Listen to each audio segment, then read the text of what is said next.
Mobile Survey Design Enhancements. And this is really about a joint research that's done between myself and Focus Vision, Roddy Knowles and Donata, and Ted Saunders from Merit CX, looking at this all-important question of, how do we get the best and the most out of our mobile survey design to do the best for our participants, because that's what we all want. So before we dive in, a few logistical notes. You'll see two different ways to communicate with us throughout this webinar. There's the chat box and the Q&A box. So the chat box, if you're having any technical issues, please put it in there and we'll respond to that and hope to get you sorted quickly. And then there's the Q&A box for any questions related to the content of the webinar. And I really encourage you to put in some questions. I'm going to be looking at it throughout. If there's anything pressing, we'll look and for us to answer it there and then, but we'll have a Q&A session as we've wrapped up the presentation. So please do think about putting something in there. And with that, let me introduce my guest today, who I'm really pleased to have. So firstly, there's myself, Zoe Dowling. So I'm SVP of Research here at Focus Vision. I'm also joined today by Roddy Knowles, who's Director of Product and Innovation Research at Donata, and with Ted Saunders, Digital Solutions Manager at Merit. I think you guys may well know me from other webinars. I use my research expertise to help our Focus Vision clients best apply Focus Vision's technological solutions. Roddy, who I've just said is Director of Product and Innovation Research at Donata, he focuses on mobile research design, analysis, and methodology. And in 2014, he was named one of the 20 researchers you need to know by Survey Magazine. And then we have Ted Saunders. As I said, he's a Digital Solutions Manager at Merit CX. He's frequently relied upon for all his expertise in all aspects of digital data collection, and has designed and managed many mobile research and research projects. So we have, I'm really excited to have both Ted and Roddy on here today and to talk about some research that we've done. So with that, I'm going to turn it over to you, Roddy, to kick us off. Cool, thanks, Zoe. Before we get going, I want to say thanks for making me look like a clown in between your two professional headshots. So that's a good way to get us going. So thank you for that. All right, I'm showing something on the screen here, and I want to know if this looks familiar to any of you. I know you're in a webinar, so you can't tell me yes, but I expect that some of you are sort of nodding along with me or maybe chuckling. If you don't know what this is two different photos from papal inaugurations. The top one, 2005, and the bottom one from 2013. If you attended a conference research conference in 2013, about 2016, you probably saw this slide somewhere in the neighborhood of 3,000 to 35,000 times. And I think it made its way into several of mine as well, because this is the point on all sides. Hey, guess what? No one used to have a mobile phone. Now everyone has a mobile phone. Now we need to think about designing research for mobile. Why am I showing this here again? To simply make the point that we're still talking about mobile, and we still need to be talking about mobile, although we haven't really been doing it to the degree that we have. So I'm going to throw a few stats at you, not just for the sake of throwing out stats, but also just to hammer a few points home about mobile. We've done some research internally at Donata that's been published in our Global Trends report. We found that nearly 100% of millennials and Gen X own smartphones, even boomers. It's about 85%. If we're looking at at America specifically, Pew is a great resource for mobile stats, and they've shown that 1 in 5 are now smartphone-only internet users at home. That means they don't use any other devices at home. That's a really big. That's a really big number. Think about reaching these people and wanting to do research with them. You need to think about how that number is growing. If you look at general internet traffic, it's somewhere in the neighborhood of 50%. So again, mobile is really driving a lot of traffic, and we see this in terms of things like ad spend, where ad spend is really eclipsed on mobile even what it was on TV. So mobile continues to grow. It's not going anywhere. We see this in terms of survey traffic. At Donata, we see numbers that are a bit lower than what Merit sees. It's in the neighborhood of 40% of our traffic is coming out on mobile devices. It's going to be much higher depending on the type of study, or if it's younger age cohorts and things like that. But Merit is seeing in the neighborhood of 60% coming in on a mobile device. A couple points to make here. One, why is this higher than what we see at Donata? Well, our work is panel work. So people, when they sign up with our panel to engage with us, they know they're taking surveys. They're used to taking surveys. Got to be frank, a lot of our client surveys aren't the best surveys to be taken on mobile devices. So things have sort of trended in a positive direction. So they're used to taking surveys on devices other than their phones. On the CX side, on the merit side, this is mostly list work. You're going out directly to customers and may not be used to taking surveys. They get email or another invite to take a survey. They're going to sort of take it on their device of choice without thinking, and that number is much higher. I think there's also been a real push within CX, and certainly Merits has seen it, to make sure that survey experience is a positive one, because the actual customer experience of the survey should be part of the overall sort of thinking about CX. So that's a couple of the reasons why these numbers are higher, but 62% is a really, really, really high number. So why are we conducting this research? Well, because of the fact that we've stopped talking about mobile so much, it doesn't mean that we sort of won the war here. We still see a lot of surveys that aren't mobile optimized, really are problematic for participants to finish, that lead to challenges in data quality, representativeness, and a number of things. And so we really want to keep pushing the industry forward around best practices in design. That may not be the most exciting thing in the world, though Zoe and Ted and I sort of think it is super, super important. So with this specific test, we tested 4 things. We set out to look at grids, NPS, lists, and different presentations and lists that we'll go into, and then an interesting experiment on pagination as well, combining multiple questions into one page. So these are the 4 things that we isolated in our test. We're not going into too much detail here. This is a study that we ran earlier this year. We isolated groups for mobile and for desktop. And we balanced those according to census targets as well, to make sure that that demographics weren't explaining the differences here. So we want to isolate the different effects of the mode, being the type of device that we're taking it on, and the different types of questions that we presented to them. And we're thinking about analyzing the data. Really 3 things that we focused on. Are there any differences in the data? What does the data quality look like? Just using a few basic data quality measures. And then what's the participant experience look like? These are really the 3 things that we were focused on. So when we're looking at the impact of different question presentations, this is what we honed in on. So I'm going to jump into grids first. One of my favorite topics to talk about, sort of, not really. There are 3 different presentations that we looked at. The standard grid, which should look familiar to all of you, with radio buttons. You can see that on the left-hand side. Grid bars in the middle, which is a bit of a more user-friendly looking approach to grids, where it's not those standard small radio buttons, but a bit larger of a box to select. And then progressive grids. I'll show you what they look like on mobile, and then I'll go back real quick. So see on mobile devices, the standard grids, again, those standard radio button grids that aren't resized to fit on the mobile screen, definitely can lead to some problems, and I'll get there in just a second. Grid bars, it keeps the orientation being horizontal, where you can see all 10 points here. So if you look back to the prior slide, it really looks very similar. So we like that approach. The progressive grid, what makes that interesting is it automatically goes, when you select your choice here on the scale, it automatically can go forward, and where it says handling, each row in the grid is going to sort of repopulate there. The question will stay at the top. So it's a consistent experience and a way to sort of keep the participant moving through without having to scroll up and down like you do with the grid bars. So another, both of the latter 2 are optimized approaches, and we wanted to look at these and see how they would compare and how they would play out. So a few hypotheses going in: that standard grids would be less comparable across devices, because of the fact that they look and feel and act so differently across desktop and smartphone screen. That these same standard grids would negatively impact data quality and completion rate, because it's problematic to actually complete them, and it's super annoying on a mobile device. That progressive grids would be faster and yield a more positive experience, because they're moving along naturally in a more speedy way. So we'll get through it quicker, be a little bit more happy.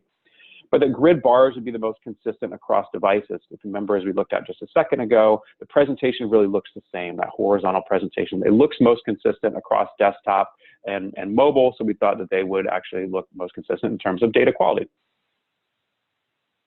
So what do we actually see?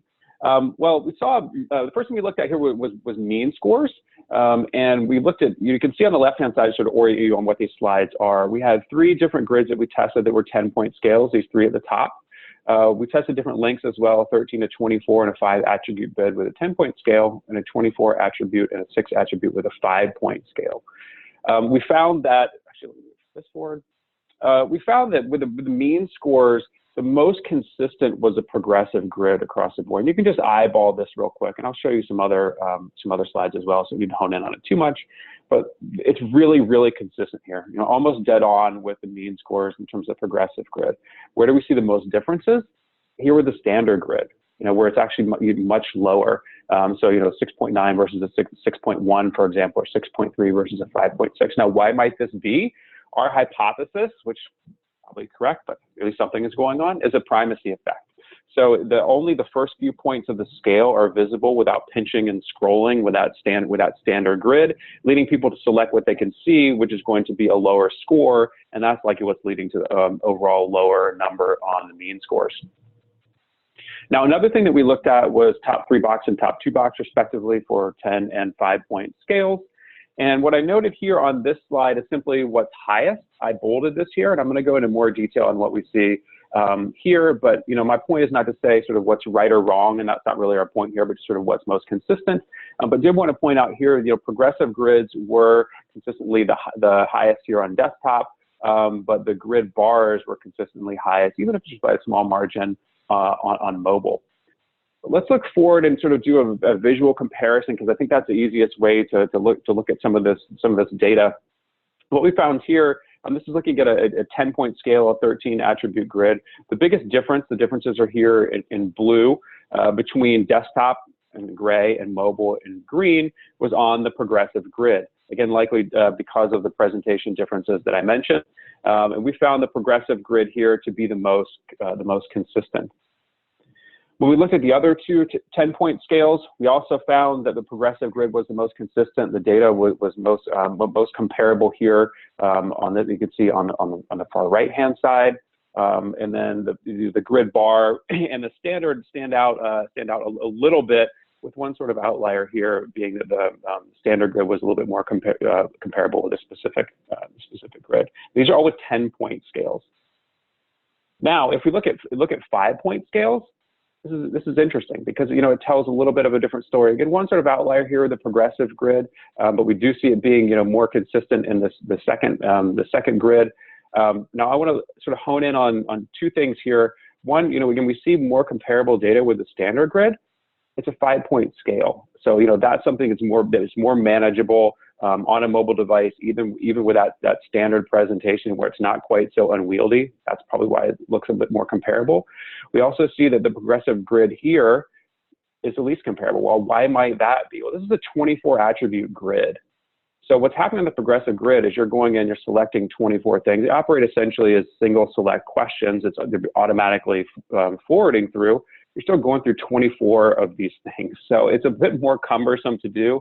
I can certainly understand someone getting annoyed getting through, you know, 8, 10, 12 of these things, but as they get to the end, I can see some laziness and some bad survey taking habits come into play here, and people simply selecting what they see and trying to move on and get through it quickly. So I have a feeling that's what they see. That's what we see here. And just a sort of word to the wise, try to avoid these long grid batteries whenever possible. Now, another thing we looked at was straightlining, and thinking about straightlining, thinking about, you know, the best way to determine like what the norm is here, what we should expect, which, you know, typically in the neighborhood of, you know, 5–6% anyways. I looked at progressive grid, which I highlighted in green as the norm, because these are really, as I mentioned just a second ago, typical sort of, you know, standard single select questions. They're not really displayed as true grids. So I sort of use that as our benchmark, sort of orient us on what we might expect. You also notice I didn't highlight anything on these 2 grids, because I feel like straightlining was a legit response. Sometimes we think about straightlining incorrectly as anything that straightlining is bad. We got to look at the question. You know, sometimes straightlining is a really legitimate response. Say, you know, this case, with this one specifically in the middle, they were responding to different factual features in a vehicle, and it was quite legitimate that they could have looked through those and you know, really straight line through those about what they felt about how important these features were. So I didn't highlight those. But what is worth highlighting here is the difference that we see in straightlining on standard. So it's almost double, in some cases over double. In this case, you know, almost triple what we see on the progressive grid. Didn't really see, you know, too much differences with mobile in terms of the grid bars. but in one case we did see more. But the story here quickly is that the standard grids, we're going to see more straight lining. We're going to see more bad survey taking habits because of the poor design.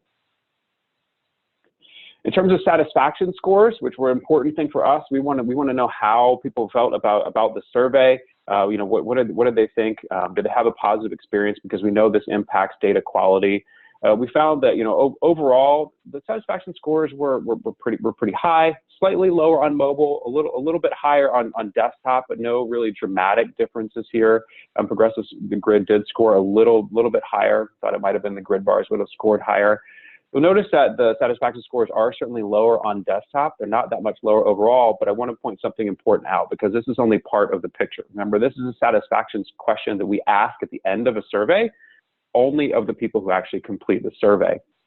If you look at who actually completed the survey, you know, this number is much lower amongst this mobile group with a standard grid, 78%. So what that means is 22% of the people dropped out of the survey. They didn't finish it. I can guarantee if you ask those people who didn't actually make it through the survey what they thought of it, their opinions wouldn't be so positive. So this, you know, this dropout number, this completion rate is super important to consider as well. And looking pretty good on desktop. On mobile, the standard grid was definitely lower. A little bit interesting to note, you know, the perceived completion time, which is something we wanted to compare, difference between perceived completion time and actual. It's really pretty comparable. On desktop, the progressive grid seemed a little bit longer because they're advancing through multiple questions, but in reality, it was actually lower. And so to go back to our hypotheses real quick before I hand it off, there are going to be 4 things that we wanted to test. You know, we thought that standard grid presentation would be at least comparable. We were right about that. We were also right that standard grids would negatively impact data quality, so we can fairly warn against standard grids. If you have a 5-point scale, you know, something you could potentially get away with, but I still would advise being consistent in terms of the presentation. So if you have a 5-point scale, you want to present it the same way as a 10-point scale in terms of look and feel. The last 2 hypotheses didn't really work out, but I'll explain, you know, we weren't really too off base. The progressive grids, you know, we thought they'd be faster and they yield a more positive experience. Well, they weren't really faster, but they weren't really that much slower. It was pretty close. The experience was pretty comparable too. They weren't the most positive, it was comparable. So they're still our top recommendation, even though they didn't totally validate that hypothesis. We also thought that grid bars would be the most consistent across devices just because of the visual similarity, and we thought the experience would be the most similar, but it turned out that the progressive grids were.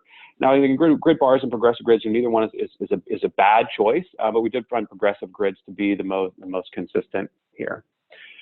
And so, as you know, one of the things that we're thinking about scales that we wanted to test was not just grids, but NPS questions, because NPS tends to be a longer scale. A lot of our clients like to use NPS, so we looked at that as well. And I will hand things off to Zoe to talk us through what we found in regards to NPS. Great, thanks, Roddy. Actually, before I go into NPS, I'm going to just answer one of the questions that's come in. There's some questions coming in, so that's great. Keep them coming. But I wanted to clarify how we ran the study. So it was all programmed on the Focus Vision Decipher platform. I'll come back to that in a moment. Sample was provided by Dynata, and Merit CX provided the design, the study design, and the key analytical support.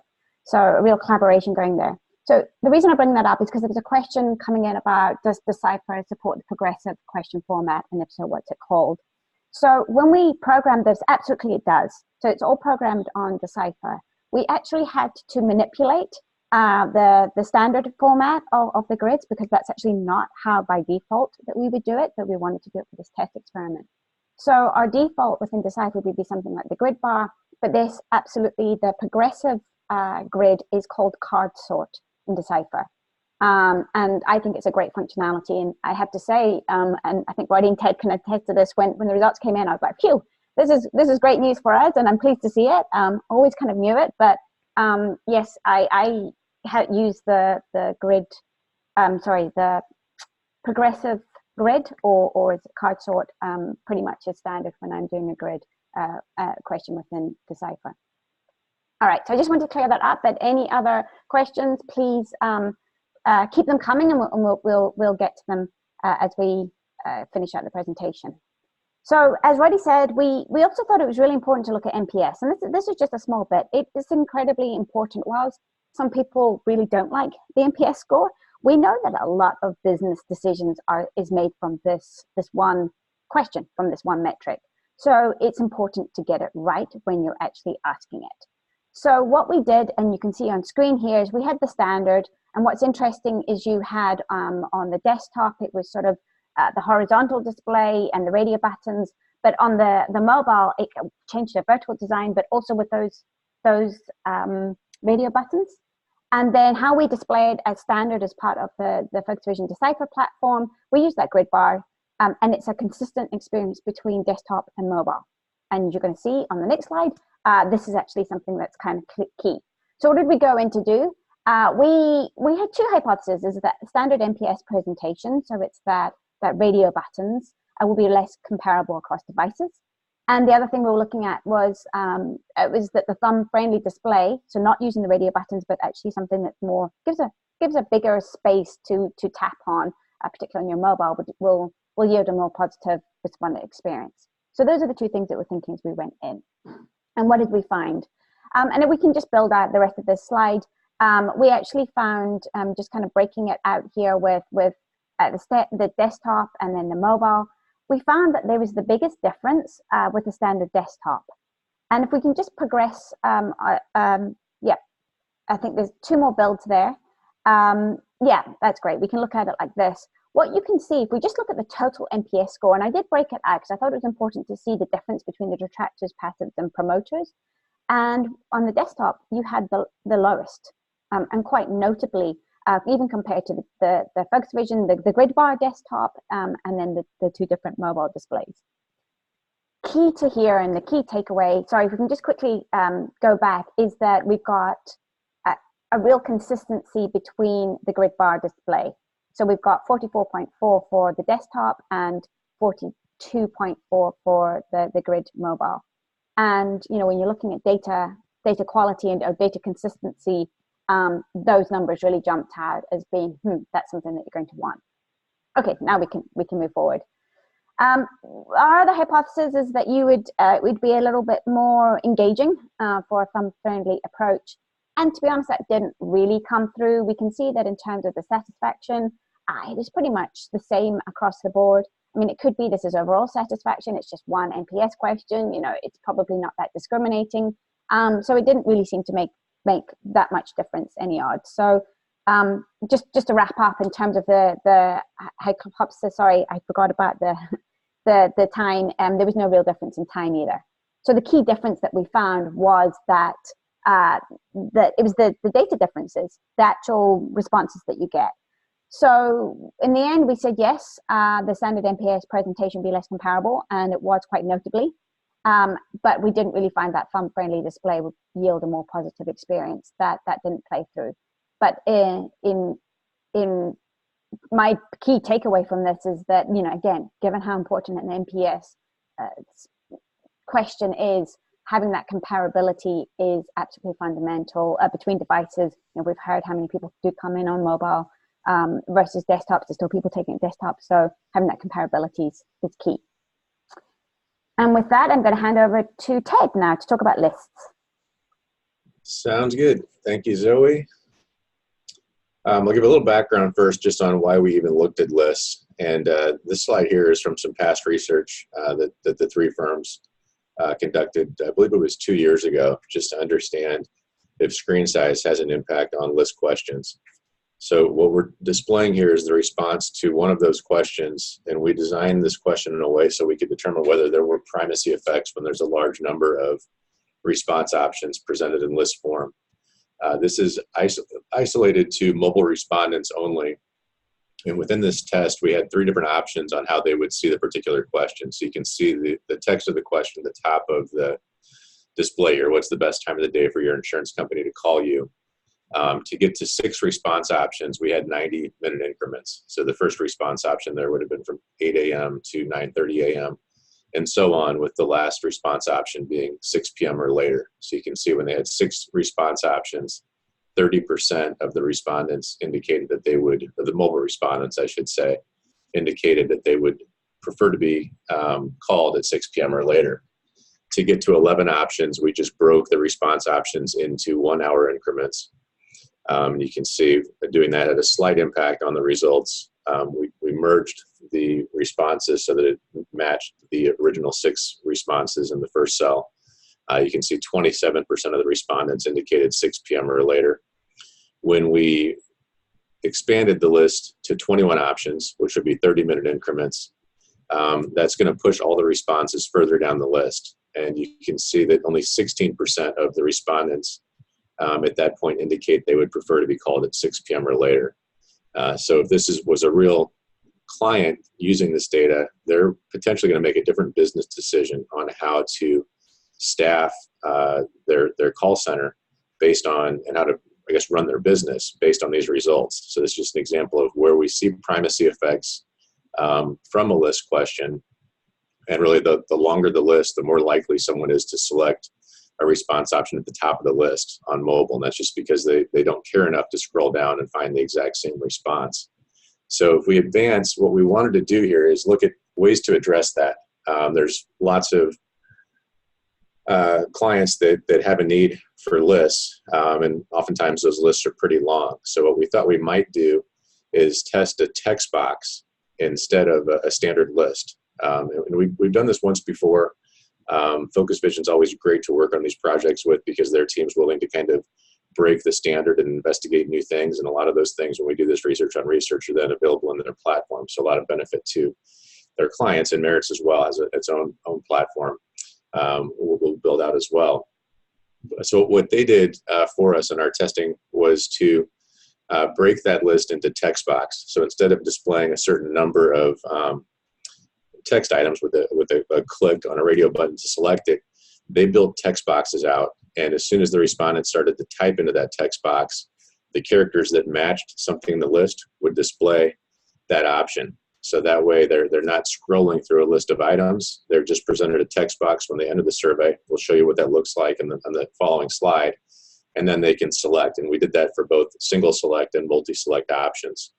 So our thought was, with that approach, it doesn't have anything to do with scrolling. So we would hopefully minimize or remove the primacy effects on mobile devices. That's our first hypothesis. The second one is, when we tested this, we thought there may be differences in fact-based questions where there's a known response versus opinion-based questions where it's up to them to determine how they want to respond to it. And an opinion-based question would be an example of the time. They might have a slightly different impact decision on how they would want to be called in an opinion-based question. When we tested fact-based questions, that's something, the questions we used were, what type of vehicle do you own right now, or have you owned in the past? So we thought with facts-based questions, there would be a comparable number of responses. We thought with opinion-based questions, where they have to think more about it, there may be fewer responses to the open text box, because it's more effort for the respondent to think about that, and also more effort for them to type in a response. So that's our third.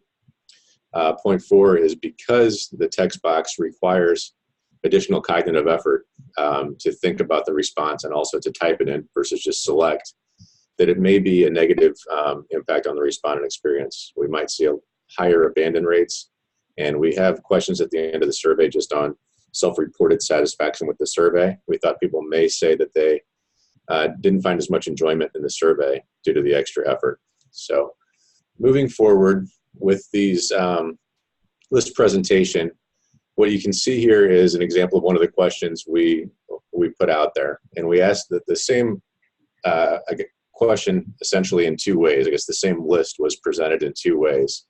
One was with a single response, and the other was multiple response. So the question here for a single response is, what's the current brand of vehicle that you own? And to get to the multiple select response, it's, which brands of vehicles have you ever owned?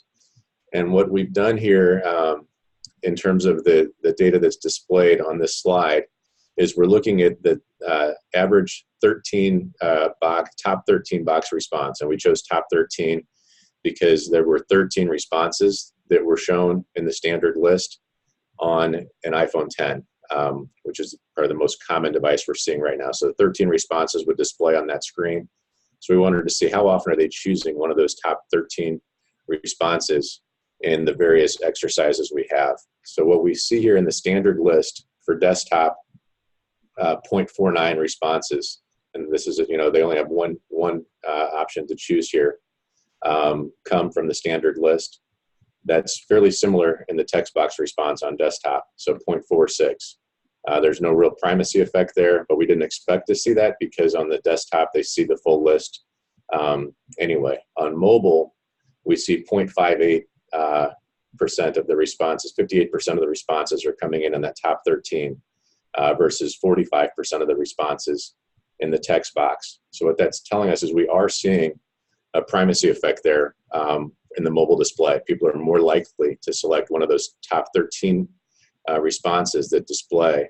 And the text box essentially removes that. It's 45%, which is much more in line with the desktop or expected response. So the primacy effect was visible there in the single select answer. I'm sorry, the single select question.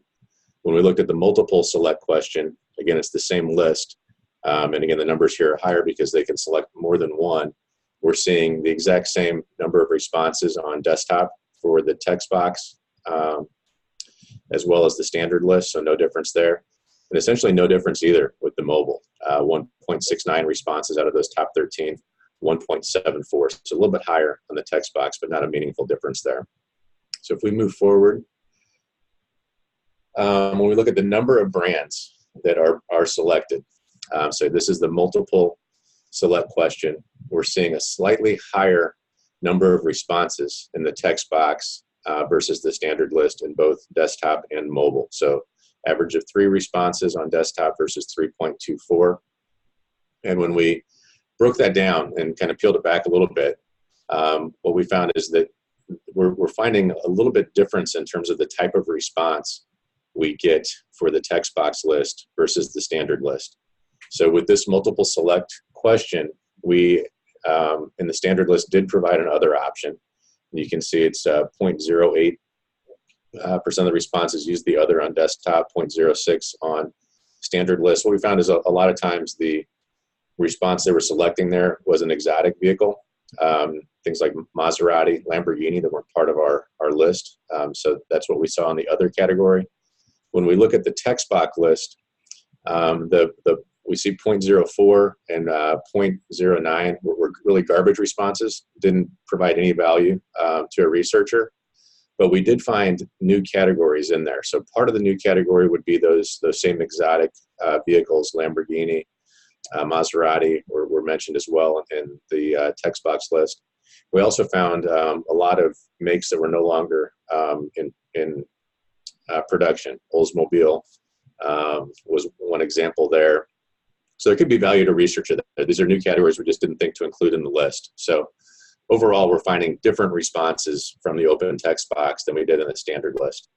So if we move forward,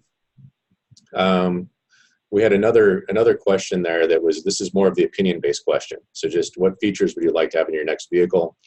I believe there were 19 different options we gave. And you can see when we provide those options for them, where the respondent doesn't need to think about it, they just need to click, we're seeing a much higher number of responses come through in the standard list. So just over 10 responses are being selected from desktop users, right around 10 on mobile. But when it's the text box and they have to think about it and type in their own response, we're seeing a much lower number of responses. Again, there's additional cognitive effort, and it's a lot easier for them to select something on the list that someone's thought of for them. When we went back and did the comparisons, so again, we had 19 options for them to choose from. Only 1.24 of those responses in the desktop matched something on our list. 1.39 matched one of those 19 items in the list that we created. So we're seeing a lot more in terms of new categories. And this can be good. It just depends upon what the researcher is trying to do. If the researcher is really trying to evaluate ideas they have that they're for sure going to move forward with, a standard list might provide more value because you need them to respond to things that you know you can do. If you're looking for something that's more qualitative and you're trying to determine where your company might go, there might be more value in a text box because you're getting more groupthink out of it. So just a little bit of difference in terms of the response that comes out of one presentation versus another. So if we move forward here, in terms of just overall preference, we didn't really see significant differences. We thought there'd be much higher differences in completion rates with the text box, again, due to the additional cognitive effort to think of the response and to type it out. Not really a meaningful difference in completion rate between the the two groups. Mobile is exactly the same, and really no meaningful difference in satisfaction scores either. A slight preference to the standard list versus the text box, but nothing to really be too worried about. So overall, when we go back and look at our hypotheses, we did find that the text box list did address the primacy effects on mobile devices. We did find that there are comparable responses on the fact-based questions to standard lists and text box lists. Also, that there are fewer and significantly lower responses to the opinion-based questions in the text box list versus the standard list. So that's, again, one of the challenges of the open text box, but we also did find more new categories created in that opinion-based question than what we had expected. And then finally, we really didn't see the negative impact on respondent experience. Completion rates were comparable. The self-reported satisfaction score is also comparable. So moving forward to the next test, pagination. We get lots of questions about how many questions we should use on a page in our survey. So for this, we designed the survey in two different ways, and we initially thought about doing this three ways.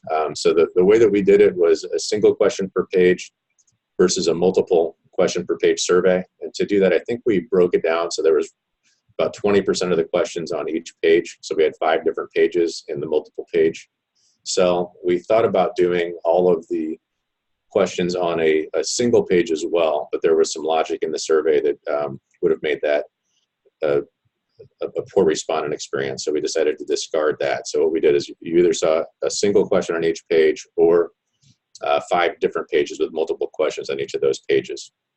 You can see the display of the single question on mobile versus the multiple question on mobile as well as desktop there. So moving forward, I'll jump in real quick, Ted, just to provide more context for what is why we wanted to test this. Is we all were just sort of looking around and looking at mobile design more generally, and how it's moving towards more of a single page experience. Just think about how you use your mobile phone. One example is Instagram, like you're just scrolling up and down constantly. That scrolling behavior is becoming more natural. If you think about websites that you go to, news websites, things like that have a lot of content, it's not really about advancing forward as much as it used to be. If you get done with one article, it immediately goes to the next one. So as that scrolling behavior becomes more natural, that sort of single frame or single page experience becomes more of the common mobile experience, we wanted to think about how that's going to impact surveys. So again, that was one of the driving factors why we wanted to test this. Yep, good point. Thanks, Roddy. So and what we thought is that scrolling is a common behavior on mobile devices, so scrolling would lead to a better respondent experience, and there would be, I guess, higher completion rates, higher satisfaction with the multiple questions per page option. In terms of data quality, we looked into straightlining. And I won't spend a lot of time on these slides, but you can see this is a good example here of straightlining. Really no significant differences in the straightlining between the single question per page and multiple question per page, almost identical in that particular question. You can, I guess, advance to 2 more. Rather than speak to each of these, I'll give the high-level summary. What we found in terms of straightlining was that on the mobile, it was a mixed bag. On the multiple questions per page, there were 2 of the questions where it was a better experience, meaning less straightlining on mobile. On single, it was better for 1 of the questions. And there's really no difference at all on the other 2 questions. So total mixed bag on mobile. On desktop, there was no difference at all in 2 of the questions. A slight preference to the single page on the other 3, but at the end of the day, there was no conclusive, I guess, nothing that came out of this that would indicate that one presentation is better than the other when it came down to the straightlining. So if we advance here, satisfaction scores as well, a slight preference to single question per page, but not really a meaningful difference there in either the desktop or mobile groups. And completion rates, a slightly higher completion rate for multiple questions per page on desktop, but a slightly lower completion rate for multiple pages on mobile. So again, it's a mixed bag in terms of how we look at the results there. So We can't really say that scrolling and the multiple questions per page leads to a respondent experience. It really just depends upon the survey and how you want to design it. But we don't really have anything from this test that would lead us to recommending single questions per page versus multiple questions per page. All right, so just to sort of wrap things up here and go back through these 4 sections again, highlight what we think is most important. With grids, my advice, maybe to make clear earlier, is don't use grids if you don't have to. Don't default to grids. Maybe think of other ways to present things. But if you do have to use a grid, progressive grids are the most consistent, especially with 10-point scales. So if we're using 10-point scales, that is our recommendation. Grid bars are not a poor choice either.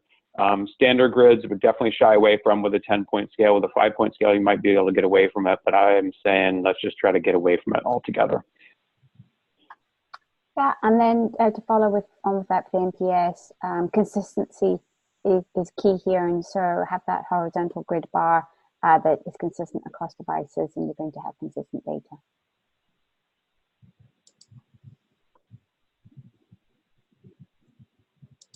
And again, text box lists, if your main concern is primacy effects, the text box list will address that for you. In terms of opinion-based questions, it's really up to the researcher to determine whether they're trying to evaluate known things or whether they're looking for more groupthink and looking for outside ideas. If it's outside ideas they're looking for in an opinion-based question, the text box list will get you more of that.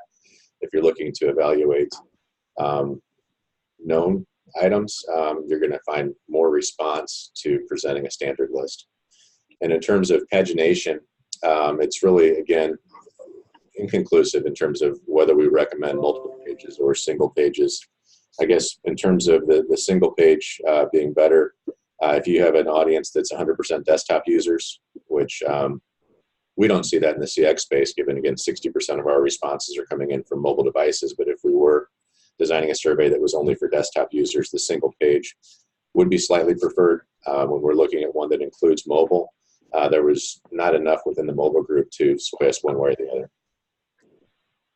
Yeah, and the pagination thing, is, you could tell with my interruption earlier, is something that we didn't find conclusive evidence, but I think it's worth keeping an eye on, and just overall keeping an eye on what the mobile experience looks like for users and how can we get that survey experience to be closer. So while we didn't find anything consistent here, I think it's something we'll continue to test and to keep an eye on. And with that, Zoe, you've been keeping an eye on questions. Yeah, we have a little bit of time left. Do you want to see what people threw at us? Exactly, I will do that. And keep them coming, by the way. Yep, absolutely. Keep the questions coming. We've actually got a few to go through. I'm not sure we'll get through them all, but we're going to try. I did want to say, in terms of this, to echo what you've said there, Roddy, I think that, we're not seeing, I know the three of us have talked about how the fact that we haven't seen an awful lot of research that gets done, and certainly not presented at conferences anymore. There seems to be less of it. And it's definitely not a case that this is one and done. We can see from the data that we've got here that there's still questions to be answered. And as you've just said, web and mobile web and desktop web, design is all changing and evolving, and it's actually a living being that responds to, it's cultural as well. And so we continually need to look about how we're displaying questions. Are there different ways that we can ask them? Is there new ways that of question types that we can come up with based on how the technology is changing and also how people are using the technology? So I think this is very much part of an ongoing and never ending, if you like, in order to improve not just the data and the quality, but also the respondent, the participant experience, because that's critical. Okay, so let us have a look at some of the questions coming in. I'm going to try and group some of them. There was a question around was the data differences driven by demographics? Yeah, I can take that one. So no, demographics didn't explain this. So we were very keen on that being, an issue, especially with mobile. If we just let things fall out, we're going to see mobile, skew younger, skew towards certain cohorts. So we did census balancing for that. When things didn't come out perfectly, we did wait. We only waited a little bit, but we really wanted to make sure that demographics weren't explaining the differences and that it was a mode effect in the question presentation. So that we were very conscious of, and demos don't explain the differences here. Yeah, Great. Another question, a more general question that I think is a good one is just around just the fact that overall completion rates on mobile being consistently lower than desktop concern anyone? And is this true in general, or just an artifact of this project? And do we have hypotheses on why this might be true? Ted, do you want to dive in? Sure. Yeah, I can say that in all the research we've done, and again, this is an ongoing, collaborative effort between Focus Vision and the Data and Merits, and really appreciate the involvement of everybody in this. But we consistently see that in our testing. We also consistently see that in the work we do in Merits, even when we have studies that are following all of our best practices. And part of the thought behind that is that when someone's on a mobile device, there's a little bit of a distraction factor. So that's not always present in desktop. So we think that when someone's taking a desktop survey, they're probably sitting down and they're able to complete that exercise because they're at a comfortable location. On mobile, that's probably not always the case. By the fact that they are mobile, they're more likely to be distracted. And what we find is that the longer the survey is, the higher the variance is in terms of the completion rates between the two. And that's why we think that's there. So it's not concerning. We want to do everything we can to bring the completion rates as high in both areas as we can. But we do expect typically to see lower completion rates on mobile, even when everything's presented exactly the best way it can be on that screen. Yeah. Okay. Moving to questions more about grids first. So first one's about straightliners. So do the lower straightliners rates on progressive grids necessarily mean the data is higher quality, or that lazy responses are harder to classify since straightlining isn't as natural? Roddy, do you want to dive in? Yeah, well, the progressive grid specifically, I mean, the straight lining there, we didn't see that much because of the way that it's presented. It's a little bit harder to straight line because they're sort of going through multiple single select questions. So what we saw there was pretty consistent with just what we see overall. Straight lining as a measure, we use it because it's a common thing that people use. I think there are reasons to use it. It's not necessarily a great thing to use if you're not using it with caution. That's why I mentioned that I took a couple questions out when I was considering straight lining, because sometimes straight lining can be a totally legitimate way to answer something. If you're asking someone a question, especially with limited number of attributes and none of them are reverse worded, and something they could feel really passionate about, why would they not give it all 5? So we really need to think about how we're using it and when we're using it. And it's only one measure for me. It's one thing that I'm going to look at when I'm measuring data quality. So, just because someone straight lines doesn't mean they're a bad participant.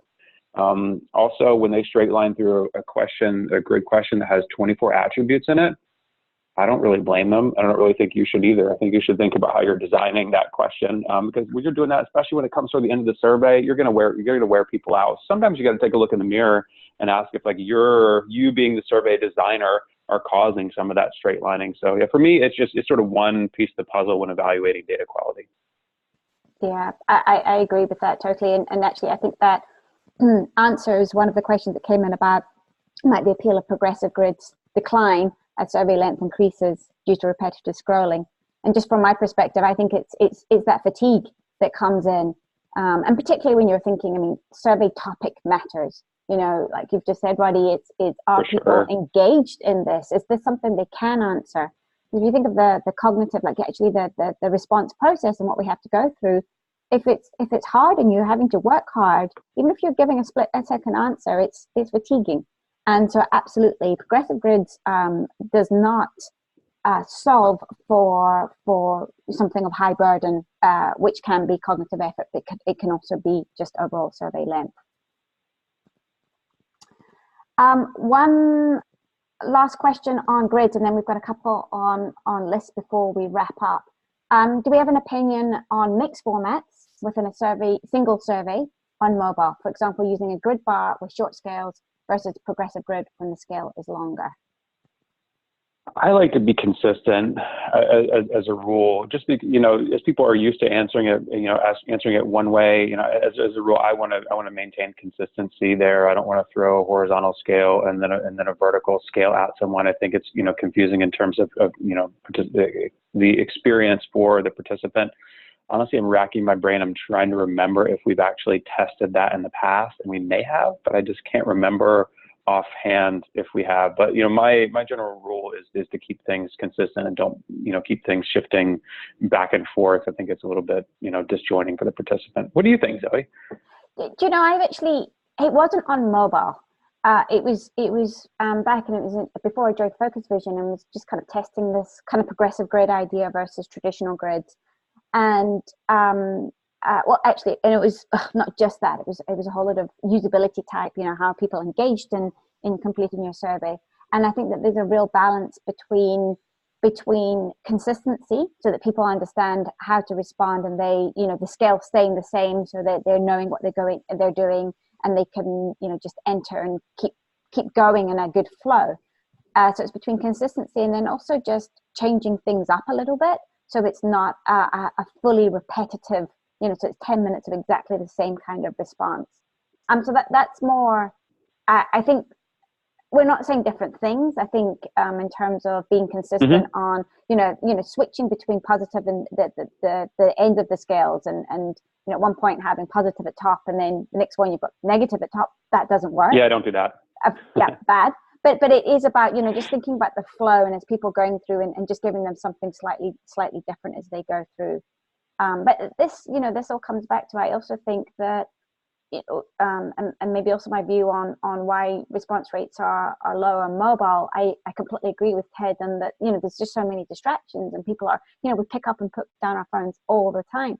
And, even though like this was a 10-minute survey, not long, but maybe our survey should be 5 minutes, we're still asking a lot of people.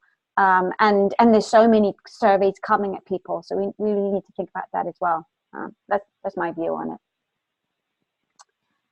All right, a couple more questions. I want to cover just quickly some about the lists, and let me maybe combine two here. So there was a question around the randomization between the lists, because surely that would, impact how people are responding. Why don't, Ted, if you could answer that, then I can find, I know there was another question about this. Sure. Yeah, I'd say that that's a good point, and we would definitely recommend randomization if the question allows for it. But it's not always, I guess, best to randomize a question for certain lists. So for our particular question here on auto brands, I think there were 32 brands in that list. And when someone knows the brand of vehicle that they own, they're going to be more frustrated to have to go through a list and try to find a randomized, to try to find the response they're looking for in a randomized list. That's typically presented in alphabetical order. And because they know the response, it's easier for them to find it. So within our testing here, we did not randomize the lists at all, just for that purpose. But if you're testing a type of list that allows for randomization, yes, that will address the primacy effect issue. Okay, yeah, and that makes sense. Yeah, and the other question around lists was, what's the maximum number of options you'd recommend for a list, especially for awareness, when we may ask about a lot of brands at one time, and that can be overwhelming for respondents to read through? I think it depends upon how the question or the response options are presented and what they look like on the screen. So with our example here, it was just a single word, and that word would fit on its own line. And again, we looked at the iPhone 10 as our example for what the screen would allow for, because that's where we see the most completes coming in now. And that was 13, but that was based on that particular question. So I think it really just depends upon how much text is in the question and what it looks like when you test it to determine what will fit. I don't know that there's a magic number, but we recommend that you try to design it so that the number of response options are visible within the common mobile devices that will be accessing the survey. Once you get into a situation where they have to scroll down to respond, that's where you'll see the primacy effects start to come in. And the longer that list is, the larger the variance in response. Yeah, that's and great. I'll just jump in real quick. I think that the tricky thing is with brand lists, I think maybe was mentioned, is there are a ton of brands. You feel like you have to mention them all. One thing I'd say there is that if you've been doing this research before and you see that no one's ever selecting these brands, and there's a long tail of these obscure brands that 0.001% of people actually answer, take those out. and leave those in another aspect that those are really important. If taking out the, the things that never pop up can make the list more manageable, I think that's an advisable thing to do. I agree. And I think this has been a great Q&A. Look, there are questions that we haven't got to, but we are sort of at the end of our time together. We will answer those questions that we didn't get to. We will follow up, but you can also email us at webinars@focusvision.com and we'll respond to your questions. The other thing I wanted to say is the recording of the webinar will be available, and we're just in the process of writing, of wrapping up, I should say, a white paper that details all of the results that we've talked about here today. So I think that'll be ready in the next couple of weeks, so keep an eye out for that. And with that, I'm going to say a very big thank you to Ted, yourself, and to Roddy. Thank you very much for joining me today on this webinar. I've also thoroughly enjoyed working with you on this research study. I think we're all passionate about it. It's not the most sexy thing, but it's incredibly important. And so I really appreciate the opportunity to push forward our knowledge in this area. Likewise. Well, thanks, Zoe, for the partnership, and thanks for hosting us today. Thank you. Thanks, everybody. And thank you, everybody, for joining us on the line today. We really appreciate the time that you spent with us today, and enjoy the rest of your day. Thank you.